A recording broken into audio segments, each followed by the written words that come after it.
Hey, I'm Ryan Fowler here on the YouTube channel on Tide1029.com on the eve of spring practice. Are you ready for Alabama football to return? We're counting down the days until Florida State, but 15 days of Saban camp. A lot of small questions. They're not big question marks. They're small questions. You got to start right there at the quarterback position. I want to see how Jalen Hurts responds because the pressure now is on him. He had a great freshman campaign, but in Tuscaloosa, you define success by winning a championship. He came up just a couple of plays short. He was able to get that 32-yard run, but how does he respond?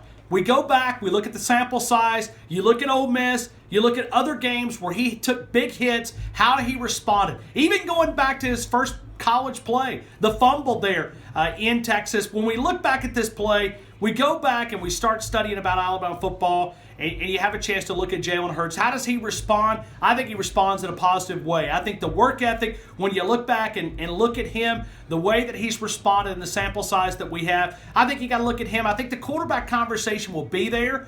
Tua Tagovailoa, we'll see how he competes, but at the end of the day, I think it's Jalen Hurts' job to lose. There's no doubt. It's his team until somebody else is able to dethrone him. I don't think that's going to happen in 15 days of practice, but he does have a pretty ball, and we're going to see that coming up tomorrow afternoon. You look at the offensive line. I think Alabama starts there when we talk about the basics of Alabama football, the line of scrimmage. The offensive line truly is the area to watch this year because I think the competition and the spring experiments, Nick Saban using a couple of those guys to play multiple different positions, but who's going to replace the vacancy? When you talk about the right guard, you talk about Cam Robinson at left tackle, who are going to be those guys? Jonah Williams, the obvious choice to flip from right to left. That's the part that's going to be a lot of fun as we count down 15 days of Saban ball, spring practice. Defensive backs, there's a lot of vacancies there. When you talk about Marlon Humphrey moving on, being a potential first-round guy, probably most definitely will be. But you look at who's going to fill that opposite corner from Anthony Averett. That's a big competition. Do you slide Minka down back at the nickel position? That's going to be another big conversation.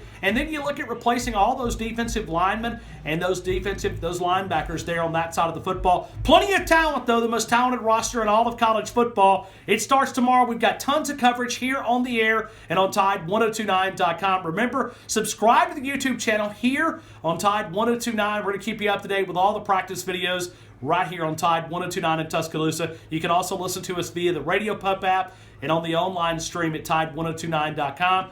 We'll have tons of coverage starting tomorrow. Spring practice, Saban camp here in T-Town.